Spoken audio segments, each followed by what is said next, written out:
Hey there! Phone addiction is a big problem for many people today. Many of us check our phones up to 150 times a day, and most of us show signs of being addicted. Around 60% of people aged 18 to 34 admit they use their phones too much, and almost half feel anxious if they can't access their phone. I used to think I wasn't addicted to my phone, but after taking a closer look, I realized I was spending way too much time on it. Maybe you are too. In this short video, we'll use a checklist approach to tackle phone addiction together. This method is very effective for dealing with ongoing challenges. A checklist will help you remember what you learned today and come back to it whenever you need it.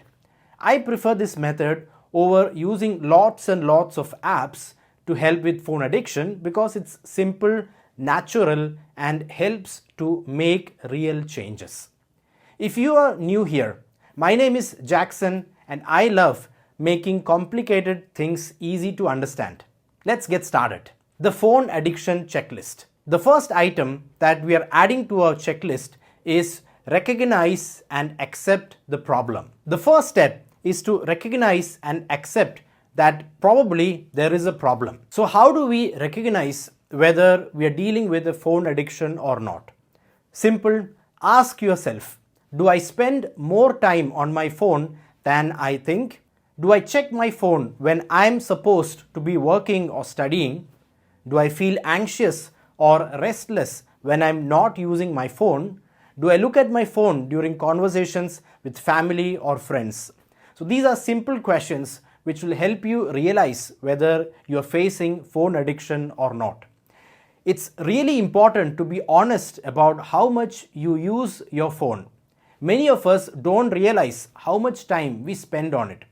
Recognizing your phone habits is the first and most important step to taking control. Now that we have thought about whether we are dealing with phone addiction or not, let's add the second item to our checklist. So over here, let's try to understand why our phones are so addictive. So we add to our checklist, understand why phones are so addictive. Understanding why phones are addictive makes it easier to deal with the problem. Though we can discuss this at length, let's restrict ourselves to 3 points here. Point number 1, phones are designed to be addictive.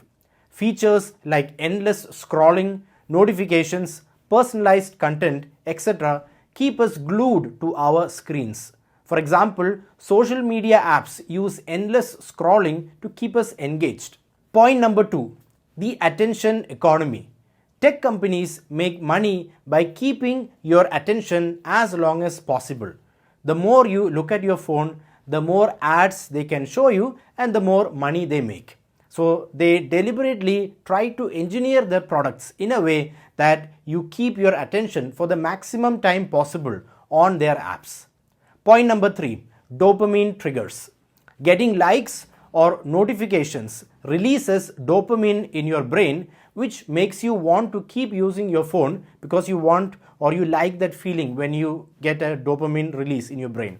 Okay, so these are 3 points which makes it pretty simple and straightforward that it's a deliberate effort on the side of companies to capture your attention. And once you understand that your phone is designed to keep you hooked, it becomes easier to see that it's not entirely your fault. Now let's work on solving this problem. We come back to our checklist and let's add point number 3 to our checklist, acknowledge the implications of phone addiction. So let's go ahead and add this to our checklist, acknowledge the implications of phone addiction. Now again, understanding the implications will help us to get the necessary motivation to once and for all deal with this phone addiction that you probably are facing. Think about how phone addiction affects your life. I'm sure it's not difficult for you to realize that it affects area number 1, your health, causing health issues. It can cause more anxiety, stress, and make it harder to sleep. Area number 2, your mental well-being. It can lead to feeling depressed, lonely, or the feeling that you're not good enough because of constant comparison on social media. Area number 3, the obvious area, productivity loss. You lose time that could be spent on important activities such as reaching your goals or building meaningful relationships. Knowing how serious the consequences can be makes it even more important to tackle phone addiction, because at the end of the day, it's our responsibility. Our life is our responsibility.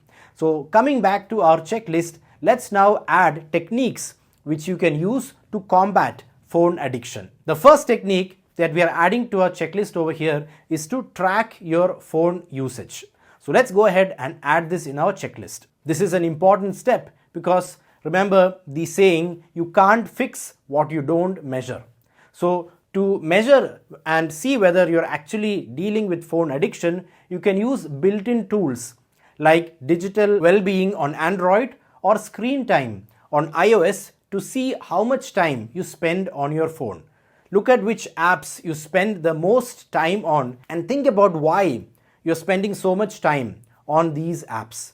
Is it because that's something useful, that's something that's making you money or making you more productive? Or is it because you're trapped by some algorithm which intentionally tries to keep you on that particular app for as long as possible? By understanding your habits, you can set goals to reduce your screen time. So that's technique number 1. Technique number 2, increase friction to reduce the usage of various apps on your phone. So let's add this to our checklist. Now the idea behind this is pretty simple. Making it harder to access addictive apps can really help cut down on mindless phone use. Okay, so again, how do you actually implement this in a practical manner? What you can do is you can rearrange apps, moving social media apps probably to the last page or put them in folders or don't have shortcuts for them. Okay, and you can also use app delays. You can install apps like Take a Break or 1 Sec that add a delay before opening certain apps. You can also set reminders for you and place reminder notes or widgets on your home screen with your goals and to-do list, which reminds you on what you actually should be focusing. These small barriers can help you think twice before opening a time-wasting app. And often, just taking those few seconds to think about what is actually important for you before you get into mindless scrolling will be more than enough to not pursue the rabbit hole, but rather pursue something meaningful. Now, let's come to technique number 3. Schedule specific no phone time. So how do you actually put this into practice? It's pretty simple. Set clear rules like no phone use from morning till noon and no phone use after going to bed. So that's what I prefer personally. Okay, so you can use something like that, and in this way you are sure that you will not be using your phone in these critical times, because in the morning you want to get important things done, and after going to bed you want to focus on getting a good night's sleep so that you're refreshed for the next day. So stick to it once you have formed these rules, and use reminders to help you to stick to these rules. Again, you can also take a look at the last technique that we will be covering in this video, where we will be reviewing whatever we plan on a weekly basis. So again, that will also help you remember whatever rules you have set for yourself, and then you just stick to it, and you will see that it will produce wonders for you. This will help you create regular phone-free times so you can focus on other things without distractions. Coming now to technique number 4. Replace screen time with meaningful activities. Many times we tend to just spend time on infinitely scrolling on social media apps because we have not chosen some meaningful activities which we could otherwise do in that precious time. Find activities that make your life better. These could be hobbies like learn to play a musical instrument like the guitar, or you could work on personal development, work on your goals like studying for a test or learning a new skill, probably work on some physical activity like you could spend time exercising, or you could play a sport to stay healthy. And then, of course, you can find meaningful projects. Think about projects that excite you and celebrate your progress when you reduce screen time. Celebrating small wins can help you stay motivated and create a positive cycle. Take a moment to reward yourself when you replace screen time with something meaningful and enjoy the satisfaction that you get from actually making progress. By doing activities that matter to you, you will be less likely to pick up your phone out of boredom. And then we come to technique number 5, establish phone-free zones. Set limits to avoid distractions. Like this could be physical spaces. Make your study desk, for example, or dining table phone free. Again, my wife always complains, or sometimes at least complains, if I take my phone during the time we have dinner, and then like sometimes I tend to forget, and when she reminds me, I try to keep it away. So try to have phone free zones. Again, you could also have your charging station away from your bed to reduce the temptation to use your phone before sleeping, or let's say if you wake up in the night and you just want to do, or you're not able to sleep or something. So if your phone is a little bit away, it reduces the temptation to take a look at your phone in these moments. These boundaries help you to stay focused and be more present. And then we come to technique number 6, utilize focus modes and airplane modes on your phone. Use your phone's features such as the focus mode, which is there on an iPhone, or the do not disturb or airplane modes, etc., to avoid and limit distractions. Use these features to block notifications, or at least the sound of the notification when you're working or studying. Okay, and then of course you can use airplane mode to completely disconnect from the internet, and you can also schedule the do not disturb mode in a way that it does not disturb your sleep or other important tasks. These tools let you control when you interact with your phone. And that brings us to technique number 7. Implement the 5-second rule. This simple rule can help stop impulsive phone use. And the action step for this is pretty simple. When you feel like picking up your phone, wait for 5 seconds before unlocking it. Reflect in these few seconds whether you want to use the coming minutes scrolling through your phone, whether that's really what is important at that particular moment. So just pause. This short pause can often stop unnecessary screen time. And then we come to technique number 8, which is the most important technique which we are covering in this video, which is the technique that will help you constantly improve. So that's the most important thing in life, right? So you have spent a few minutes now and you have made up your mind to combat and fight your phone addiction, but what is the guarantee that you will stick with this and that you will consistently make progress as the days get to weeks and weeks get to months and months become years and time flies, right? So that's technique number 8, which is to review this checklist in a weekly manner. Challenge yourself to keep improving. The action step over here is pretty simple.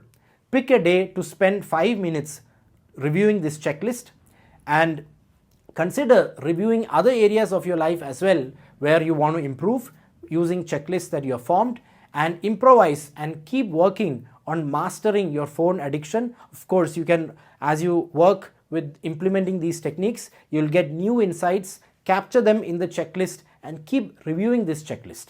So here is our checklist that we have formed with this video. See how quickly you can review it and tick off the things on this checklist and remind yourself to stay free from phone addiction. Remember, beating phone addiction is not something you do just once. It's an ongoing journey. Keep this checklist somewhere you can easily see, like in your notebook or on your wall or on your computer. Check it weekly or at least monthly to stay on track. Work with it, improvise it, improve it, and keep reviewing and thinking about it, at least, like, let's say, on a monthly basis if a weekly basis is not possible, and you will see that the progress that you make will be sustained and even you will improve upon it and you will get better and better at this.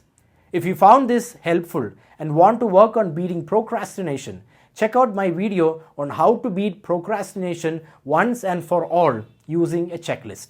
Also, do consider to subscribe for more tactical videos. Thank you for your support. It means a lot to me. Remember, little gyan and massive action wins the race. See you in the next video.